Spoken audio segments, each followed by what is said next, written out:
Hello, fellas. Welcome to Perth. It's your fourth state in 22 days or something stupid like that. How are you finding the whole travelling roadshow?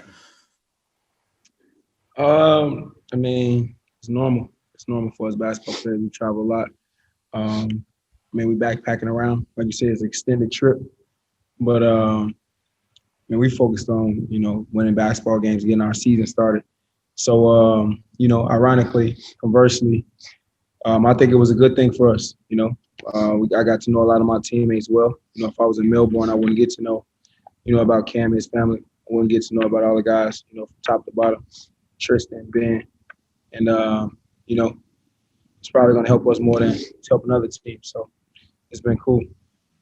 Has it been? Have you been focusing in on the camaraderie side of things a lot? Then has that been the big key to once you can't go home, that you just have to spend time together, and that's the big thing. Yeah, so that's that. Like I said, yeah, that's definitely what happens. We spend a lot of time in these hotels together.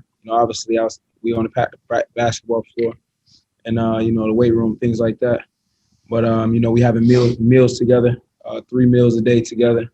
And then, we're in places like Tasmania, Adelaide, we're finding things to do together to let time go by. So, we getting chemistry, camaraderie, we get to talk a lot about basketball. So, like I said, it's been beneficial more than anything for us basketball-wise.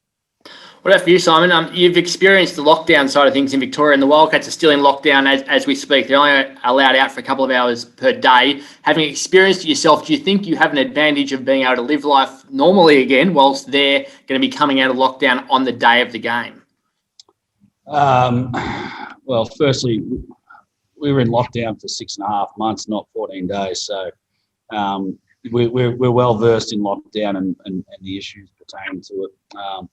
We're still in a restricted movement in accordance to NBL regulations right now, and we have been all along. So they're locked down, they're still allowed to train, and so it's their lifestyle wouldn't be a whole lot different than ours. There's 72 hours before a game. So I think we're living pretty similar lifestyles where we spend a lot of time with our teammates and the coaching staff and everybody associated with the team. So,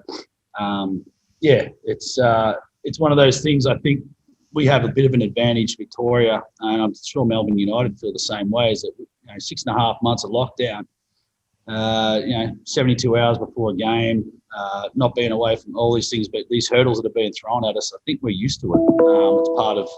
It's part of day-to-day basketball for us for the last 12 months.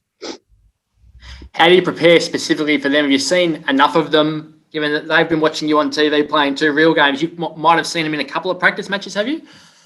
Yeah, no, we're sifting through the film the last 24 hours on their practice games against Illawarra and Brisbane. Obviously, we haven't seen them with the full squad all in one go. And, it will be interesting. There's going to be stuff that they bring to the game that we maybe aren't prepared for.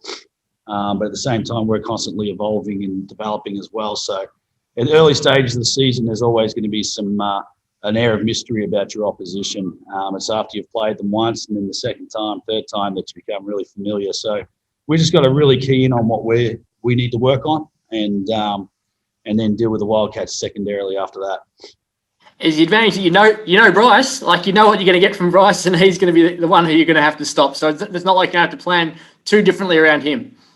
Yeah, Trevor's been in this league a long time, and he's got his ways of how to free up his primary players, and we're obviously very familiar with that for many years. And Bryce is an exceptional player, and we have already started putting a lot of time into.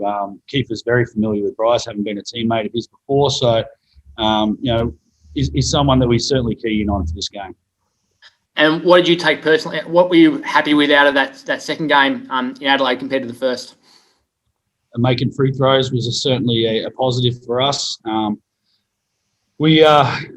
think there was good signs in both games defensively, and for us, where we needed to develop as a team to get better and become a playoff contender. That's the area that we need to grow at, and I feel like the 2 efforts from both games was superior than the majority of our games last year.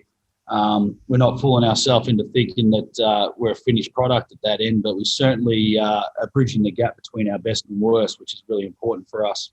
How have you found it adjusting to the league and just settling into things? You've been really good with what we've seen, but how have you actually found it yourself?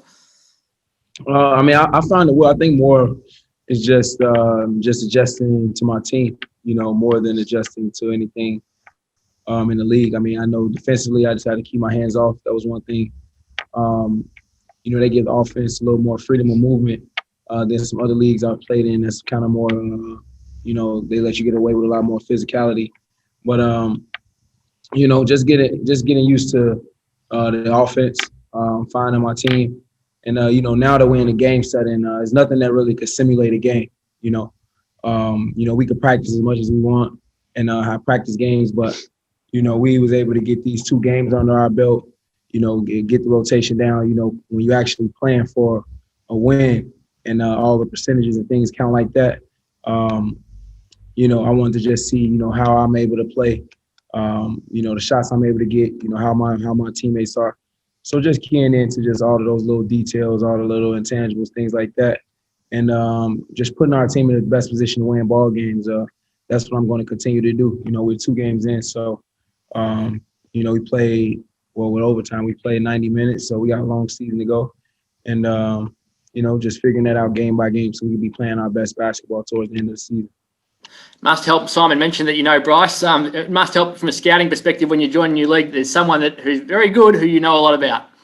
Yeah, for sure. And then we get to go against them early. So, I'm the type of player that, I train and I work hard to, be in these positions to have, big responsibility and to play in big games, like things to be high stakes. I've been playing a lot. I've been playing all over the world, playing against, some of the top players in Europe that play on, FIBA Cup teams and some of the best players in China where, every team has players that play in the NBA.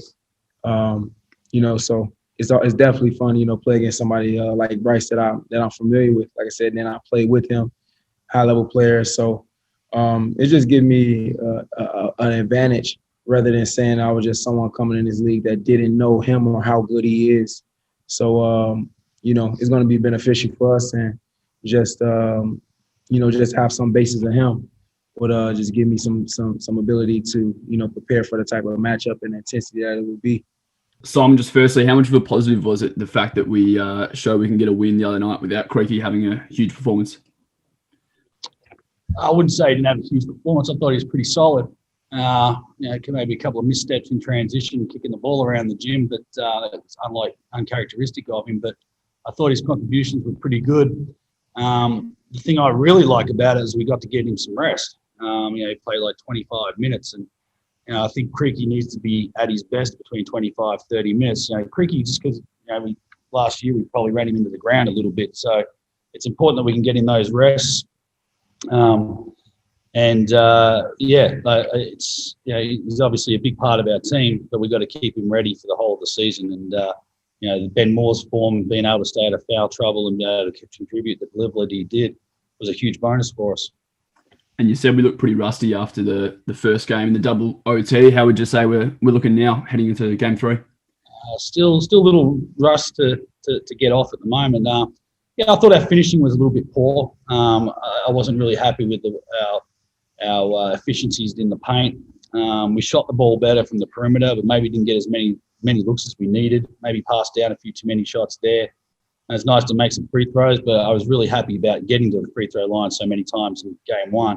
And we've got to continue to attack that rim. Really important in Perth that you continue to attack the rim, get yourself to the free throw line and quieten the crowd a little bit. There were some really good signs. Defensively, I thought there were some great signs. And we just got to finish off our good work at that end of the floor and make sure we take care of the defensive boards and get us running. We gave up way too many offensive boards and second chance opportunities against Adelaide. And how many times has Keifer's dunk been brought up within the group since Wednesday night? I don't know. You probably need to ask him now. And I know this morning that I saw a pretty good photo of it, and I said, "Man, this is one for the sports bar at home." But they just do a good job with the media coverage here. I didn't really, think it'd just blow up, so fast. But It's been cool. It's been definitely cool to just have a play like that. Early on in the season to get everybody excited about our team. So that's more than anything. Like, I think people will be excited to watch us. That's the kind of product that, like I said, we're trying to put on the floor. Like, once Ben Moore gets going, he can make those type of plays. Creek can make those type of plays. We're going to be able to play some exciting basketball. And like you said, we have a lot of weapons. And it's going to be a different guy's night every night. So, just excited to put a good product on the floor that's going to, win basketball games, play tough, bring intensity, but also, have some fun out there. Be fun to watch. Just on that exciting brand of basketball, Keifer, how excited are you to finally get to play, hopefully, a home game in front of the Heartland next month sometime? Man, I'm just ready to get back to Melbourne.